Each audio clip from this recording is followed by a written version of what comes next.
अजून गोकुळबद्दलचं जे मी भाष्य केलेलं आहे किंवा लवकरच निवडणुका लागतील आणि मला वाटतं ती आता वेळ लवकर आली. शिवाजी खरं तर पाटील म्हणतात की गोकुळ मुक्त मुश्रीफ करू.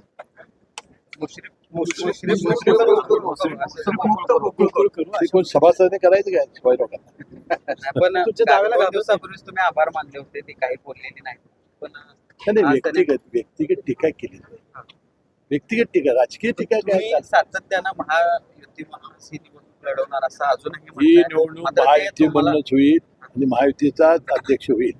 शिवाजी पाटील साहेबांनी 2 तास कोकणामध्ये थांबून सर्व माहिती त्याने आमदार पण त्याला अधिकार आहे, ते घेतला असतं. आपण जिल्हा बँकेच्या माध्यमातून देखील कारखानदारांना चुकीच्या पद्धतीनं कर्जांचं वाटप केलं गेलंय अशा पद्धतीचा दावा देखील केला आणि येत्या काळामध्ये हे सगळी प्रकरणं मी बाहेर आणणार हे आहे. चांगलं आहे ना, कारखानदारांनी त्याची नोंद घ्यावी.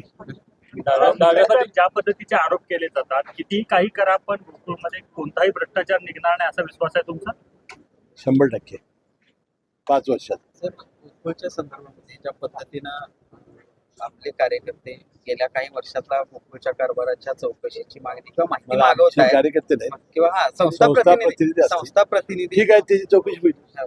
पण हे सगळं बघता महाडी काय मुश्रीफ असा एक वाद नवीन तयार होतोय असं वाटत नाही का तुम्हाला? गरज तर काय गरज नाही, तसं काय संस्था प्रतिनिधी काय मागावं कारण कुणाच्या जावयाला किती तो दिलंय? आता त्या ज्याने मागितले त्यांना विचारा, मला काय सांगतो. बात दूर तक जाएगी. आता ज्याने मागितलेलं आहे, ज्याने बोललेलं आहे त्यांना विचारा ना, मला काय विचारायची गरज नाही, कारण मी काय माझं नाव नाही काय. नाही, पण अजूनही महाडी या सगळ्या प्रकरणामध्ये मौन महाडिकांचं आहे. कसं बघता तुम्ही? माझंही मौनच आहे. नाही, तुम्ही काहीतरी बोलताय तरी किमान मी आता मंत्री असल्यामुळे तुम्ही आमच्या पुढे येता, त्याला जरा जाऊन विचारा.